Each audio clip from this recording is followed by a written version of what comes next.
네, 오늘 본문부터 요셉의 이야기가 시작됩니다.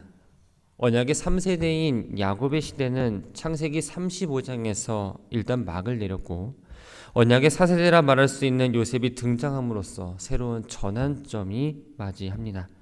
물론 이 창세기가 끝날 때까지 야곱이 계속 등장하기는 하지만 주연은 요셉이 되고 조연은 야곱이 됩니다. 우리가 흔히 창세기 37장부터 50장까지를 요셉의 이야기로만 생각합니다. 그런데 이 내용을 살펴보면 요셉을 중심으로 야곱의 12아들, 즉 이스라엘 12지파의 조상들이 어떻게 하나가 되었는지를 설명하는 이야기입니다. 하나님은 야곱의 12아들 사이에 존재하는 그 분열의 원인을 드러내시고 그 문제를 치유하고 하나가 되게 하기 위해 요셉을 택하시고 꿈을 주셨습니다. 1절에 보면 야곱이 자기 아버지가 거류하던 가나안 땅에 거주했다는 사실을 먼저 언급하고 있습니다.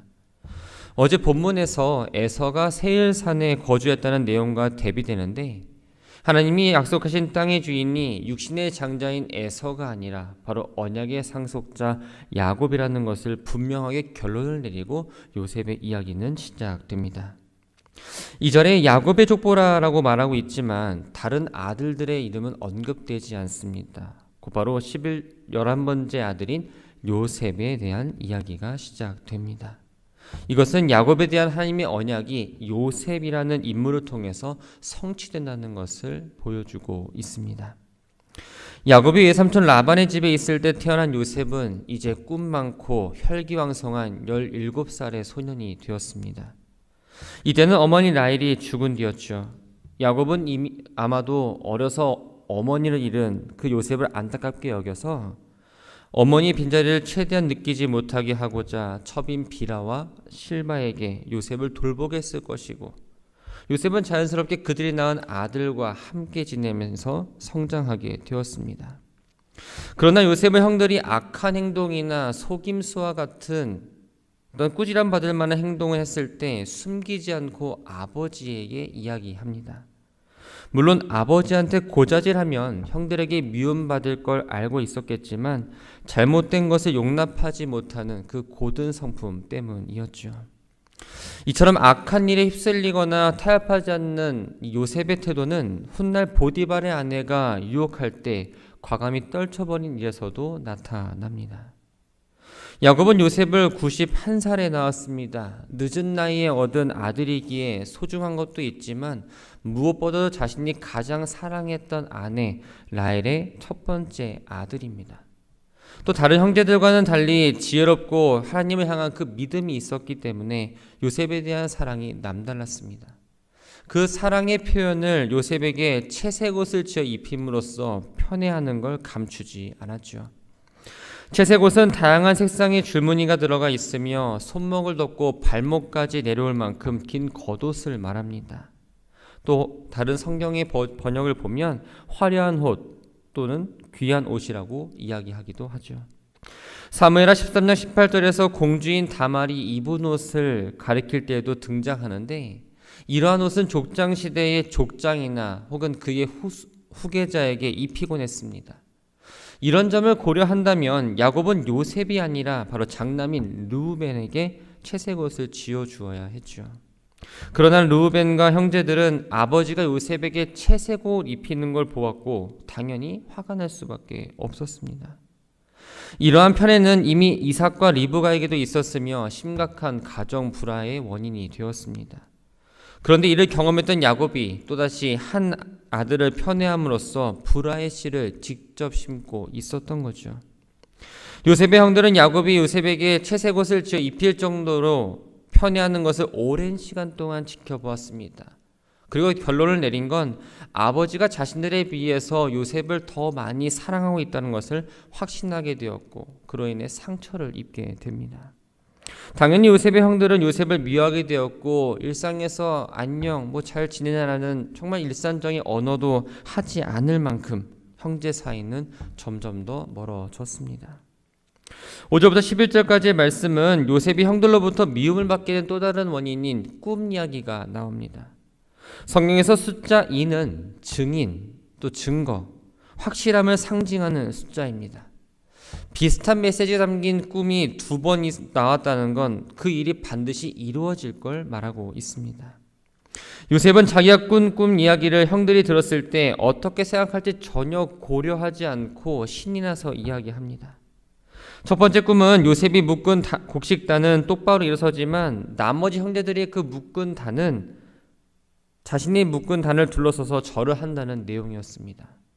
이 절을 한다는 건 허리를 구부려서 자신보다 신분이 높은 사람에게 인사하는 행위입니다. 즉 상대방에 대한 전적인 존경과 복종의 표시이죠. 평소 요셉에게 좋지 않은 감정을 갖고 있던 요셉의 형들은 그 이야기를 듣고 나서 너가 정말 우리의 왕이 되며 우리를 다스리겠다는 것이냐 라고 꿈 내용을 의심하고 자랑스럽게 얘기하는 요셉에 대해서 분노의 감정을 드러냅니다. 이 꿈 이야기를 통해서 형들은 요셉을 더욱 미워하게 되죠. 그 후에 요셉은 다시 꿈을 꾸고 또다시 형들에게 꿈 이야기를 합니다. 두 번째 꿈은 해와 달과 11별이 요셉에게 절한다는 내용이었습니다. 해와 달은 요셉의 아버지와 어머니를, 또 11별은 11명의 형제들을 상징합니다. 해와 달까지 절한다는 것은 훗날 형들은 물론이고 부모님까지도 역시 요셉에게 절을 한다라는 예견하는 꿈이었습니다.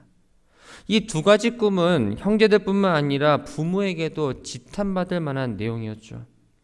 그런데 요셉은 이 꿈 내용을 형들에게뿐만 아니라 아버지에게까지도 이야기합니다. 꿈 이야기를 듣고 나서 아버지는 엄하게 요셉을 꾸짖습니다. 우리나라도 그렇지만 이 히브리 전통적 사고로는 아버지가 아들에게 또 형이 동생에게 고개를 숙이고 엎드린다는 건 감히 상상할 수조차 없는 무례한 일입니다. 야곱은 요셉의 꾼 꿈이 허황하다고 말하며 또 자제력 없이 이야기하는 그 요셉의 경솔한 행동에 대해서 강하게 질책을 합니다. 형들은 이미 아버지의 편애로 요셉을 미워하고 있었지만 이 두 번의 꿈 이야기를 통해서 더더욱 확실하게 요셉에 대한 미움이 커져갔습니다. 아버지 야곱은 즉시 요셉을 꾸짖었지만 이 야곱 자신도 꿈을 통해 하나님의 인도를 받은 경험이 있었기 때문에 혹 하나님의 역사가 임할 거라는 걸 생각하고 그 말을 마음에 담아 두었죠. 12절부터 17절까지의 말씀을 보면 요셉이 아버지 야곱의 명을 따라 먼 곳에서 양을 치는 형들에게 심부름을 떠나는 장면입니다. 당시 요셉의 형들은 아버지의 집인 헤브론을 떠나서 북쪽으로 약 80km 떨어진 세겜으로 양을 치고 갔습니다. 세겜은 약 2년 전에 누이 디나가 세겜 추장으로부터 몹쓸짓을 당해서 시므온과 레이가 세겜에 있는 모든 남자들을 살해하고 야곱의 모든 사람들이 도망쳐 나온 것입니다. 물론 시간이 지났지만 아직도 이 야곱 집안에 대해서 분노하는 마음이 남아 있었을 걸 생각하면 아들들이 양떼를 몰고 온 것에 대해서 야곱은 걱정할 수밖에 없었습니다. 그래서 야곱은 요셉을 보내서 자식들의 안부를 알고자 했죠. 하지만 아직 17살밖에 되지 않은 요셉이 혼자 가기에는 너무나 먼 거리였습니다. 또 그 가는 길 역시 순탄하지 않았죠. 게다가 다른 아들들보다 특별히 아버지의 사랑을 많이 받은 요셉이 내가 가지 않겠다라고 이야기했다면 아마 야곱은 다른 사람을 보냈을지도 모릅니다. 그러나 요셉은 아버지의 마음을 헤아려서 그 명령에 즉시 순종했습니다. 요셉이 길을 떠났고 드디어 세겜에 도착합니다. 목동들은 양떼를 몰고 넉넉한 초장을 계속 돌아다니기 때문에 곧바로 형들을 찾을 수가 없었습니다. 형들을 찾다가 길을 잃고 방황하며 기진맥진한 상태였죠. 요셉은 갈 때 목동의 차림으로 간 것이 아니라 채색 옷을 입고 갔습니다. 당연히 그 옷을 입고 들판을 이저리 다니다 보니 다른 사람들 눈에 너무나 쉽게 띄었던 거죠. 이 모습을 본 어떤 사람이 요셉에게 누구를 찾고 있느냐라고 묻습니다. 그래서 요셉은 자신의 형들을 찾고 있는데 그들이 어디서 양을 치고 있는지 알려달라고 이야기합니다. 그 사람은 형들은 여기를 다 떠났다. 내가 얼핏 들었는데 그들이 도단으로 간다라고 이야기했다라고 말합니다.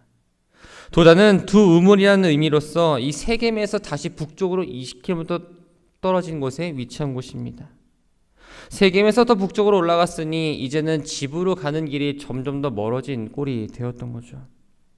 만약 요셉이 책임감이 부족하고 형들에 대한 마음이 없었다면 어땠을까요? 이미 세겜 땅을 떠나버린 형들을 더는 찾지 않고 다시 집으로 돌아갔을지 모릅니다. 더군다나 집에서 이미 80km 떨어진 이곳을 혼자 힘들게 걸어왔습니다. 그 사람이 분명 도단에 있다고 말했지만 진짜 도단에 있을지 없을지도 확실히 모르는 상황에서 다시 간다는 건 쉬운 일은 아니었죠. 그러나 요셉은 헤브론으로 돌아가지 않고 형들이 있다라고 들은 그 도단으로 끝까지 따라갑니다. 요셉이 멀리서 오는 것을 본 형들은 자기들에게 오기 전에 요셉을 죽이려는 음모를 꾸밉니다. 이런 것도 모르고 그저 요셉은 형들에게 의심 없이 다가갔습니다. 형들은 요셉의 꿈 이야기에 대해서 분노하는 마음이 있었고 요셉이 다가오자 꿈꾸는 자가 온다라고 조롱합니다. 요셉을 죽여 구덩이에 던지고 나서 맹수에게 잡힌 것처럼 하자는 계획을 세웠고 요셉이 죽게 되면 왕이 되겠다는 그 요셉의 꿈은 물거품이 되는 것이 아니냐면서 어떻게 될지 두고 보자라고 이야기합니다. 하지만 이때 동생에 대한 책임의식과 또 보호 본능을 강하게 느낀 맏이 르우벤은 요셉을 죽이지 말자라고 제안을 합니다. 동생들의 흥분된 마음을 가라앉힌 채 다시 한번 피는 흘리지 말고 요셉을 그냥 이 광야의 구덩이에 던져놓고 손을 대지 말자라고 제안을 하죠. 이 고대 가부장 제도에서는 아버지의 권한 못지않게 동생들에 대한 형의 권한도 역시 컸습니다. 또 동생을 죽이는 것만 하지 말라는 그 말의 설득력이 있어서 다른 형제들은 르우벤의 말을 따를 수밖에 없었죠. 요셉이 형들에게 가까이 이르자 형들은 계획한 대로 요셉이 입고 있던 그 채색 옷을 벗겨버리고 구덩이에 던져버립니다. 이 구덩이는 빗물을 저장하기 만들어 놓은 곳인데 입구는 좁고 속은 넓어서 그 벽면이 미끄럽다 보니 혼자 들어가면 나올 수가 없는 구조였습니다. 다행히 요셉이 구덩이에 빠져 있을 때 물이 없었지만 이 구덩이에 계속적으로 있게 된다면 배가 고프고 추위로 인해서 죽을 수밖에 없었습니다. 요셉을 구덩이에 빠뜨리고 나서 형들은 옆에 앉아서 음식을 먹습니다. 이들이 먹는 음식이 요셉이 가져온 음식일 수도 있습니다. 양심이 있다면 그 음식을 먹을 수 있었을까요? 그러나 형들은 동생의 옷을 벗겨 구덩이에 던져놓고 한쪽에서 동생이 흐느끼는 걸 들었음에도 불구하고 태연하게 음식을 먹을 정도로 죄책감이 없었던 거죠. 음식을 먹는 중에 길앗에서 향신료와 향유와 몰약을 싣고 애굽으로 내려가던 이스마엘 상인들이 오는 걸 보게 됩니다. 이스마엘 상인들은 애굽과 에스로 사이에 정착해 살았는데 애굽과 메소포타미아 지역 그리고 가나안 지역을 오가면서 무역업을 하며 살았습니다. 이때 야곱의 넷째 아들인 유다가 형제들에게 요셉이 자신의 핏줄이라는 점을 이야기하고 요셉을 죽인다고 해서 우리가 얻는 게 없으니 이스마엘 사람들에게 그냥 팔아버리자라는 제안을 합니다. 유다의 제안에 형제들은 쉽게 수락을 했습니다. 왜 그랬을까요? 요셉을 노예로 팔아버리면 꿈 내용처럼 자신들의 주인 행세를 할 수가 없게 될 뿐만 아니라 더욱이 애굽이라는 지역으로 더 멀리 보내게 되면 자신들과 상관없기 때문입니다. 요셉을 팔아버리자 논의가 끝날 때 마침 미디안 상인들이 그것을 지나가게 됐고 형들은 구덩이에서 요셉을 꺼내 은 20세겔을 받아 팔아버립니다. 당시 성인 노예는 은 30세겔에 또한 5세부터 20세까지는 은 20세겔에 노예를 파는 가격이 정해져 있었습니다. 르우벤은 장자였기에 자신의 권한을 가지고 요셉을 살리기 위해서 형제들을 애쓰고 설득했지만 잠시 자리를 비운 사이 구덩이에 있던 요셉이 없어진 걸 확인하고는 옷을 찢으며 애통합니다. 아이가 없어졌다. 나는 이제 어디로 가야 하며 탄식을 했었죠. 야곱이 없는 상황에서 맏이 르우벤은 책임을 져야 되는 자리에 있었습니다. 또 이후에 형제들을 대표해서 야곱 아버지에게 모든 상황을 설명해야 했습니다. 요셉의 형들은 순념소를 잡아 그 피를 요셉의 채색 옷에 묻힙니다. 마치 야곱이 염소 새끼 가죽과 에서의 채취가 베인 옷으로 아버지 이삭을 속였던 것처럼 야곱의 아들들 역시 순념소의 피와 요셉의 옷을 이용해서 아버지 야곱을 속이려 했던 겁니다. 요셉의 형들은 요셉의 죽음에 대해서 자신들은 죄가 없다라는 걸 증명하고자 아버지의 아들의 옷인가 보소서라며 피 묻은 요셉의 옷을 아버지에게 줍니다. 야곱은 요셉의 오심을 알아보고는 맹수의 자가 먹혔다라면서 자기 옷을 찢고 베옷을 입고 여러 날 동안 슬픔에 빠져 있었죠. 야곱의 딸과 아들들이 와서 아버지를 위로했지만 그 위로를 받으려 하지 않았습니다. 그리고는 수월로 내려가 아들에게 가겠다라며 요셉을 위해서 슬프게 울었죠. 수월은 죽은 자들이 머무는 어둠의 공간입니다. 한 번 들어가면 누구도 나올 수 없는 출구 없는 초소를 의미합니다. 이 세상의 모든 것들을 내가 다 포기하고 죽은 영혼들이 그 거하는 어둠의 지하 세계에서라도 아들 요셉과 함께 지내겠다는 그 아버지 야곱의 애틋한 마음을 보여주고 있습니다. 한편 미디안 사람들에게 팔린 요셉은 애굽 권력의 핵심 인물인 바로 왕의 친례장 보디발의 집으로 팔려가게 됩니다. 말씀을 정리합니다. 요셉의 형들은 고생 끝에 자신들을 찾아온 요셉에게 무슨 일로 왔냐, 어떻게 왔냐, 얼마나 고생이 많았냐라는 따뜻한 말을 하지 않았습니다. 요셉이 멀리서 오는 것을 보고는 자기들에게 가까이 다가오기 전에 요셉을 죽이려고 음모를 꾸몄지요. 그리고 마치 이 순간이 오기를 기다리기로 한 것처럼 요셉이 오자 자신들이 옷을 벗기고 구덩이에 던져 버립니다. 무엇이 동생을 죽이려는 사악한 마음을 들게 한 것일까요? 바로 시기와 미움입니다.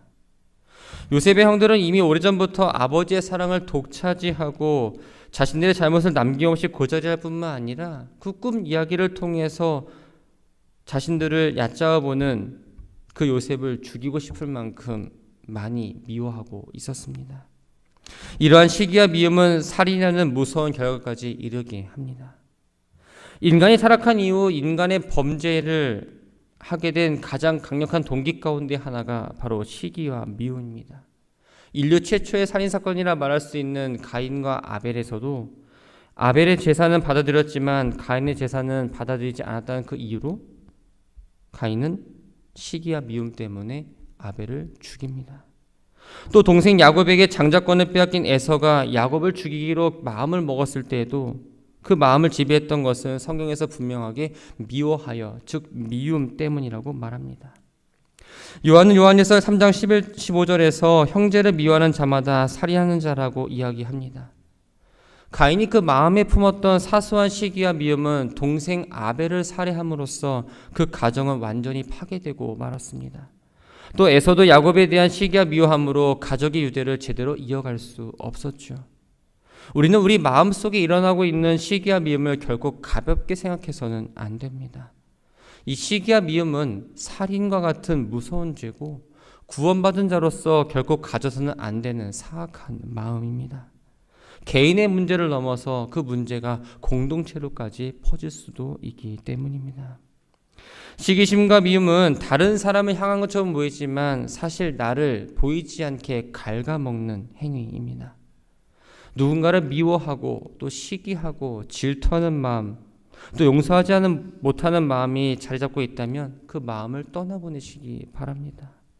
사실 이 일은 생각처럼 또한 마음먹은 대로 쉽지 않습니다. 그렇기 때문에 우리는 날마다 주님의 도우심을 구하며 나아가야 합니다. 미워하고 시기하고 질투하는 감정이 빠진 그 자리는 주님 주시는 그 평안함과 감사함과 기쁨으로 채워 나가야 합니다. 예수님께서 죄 많은 나를 위해 십자가에 못 박혔음을 기억한다면, 또 날마다 용서해 주시고 기회 주시는 하나님의 그 은혜를 생각한다면 우리 역시 누군가를 용서하지 못하고 이해하지 못할 게 없다는 거죠. 바라기는 주님의 말씀을 따라 겸손하고 다른 사람을 귀하게 여기시기를 바랍니다. 또 다른 사람을 용서하고 이해함으로 마음의 문을 열고 그 깨어진 관계를 회복하며 나아가는 시간을 가지시기를 바랍니다. 그래서 하나님이 기뻐하시는 그 의로운 길을 우리 모두가 잘 걸어가는 오늘 한 날이 되기를 주님의 이름으로 축원합니다.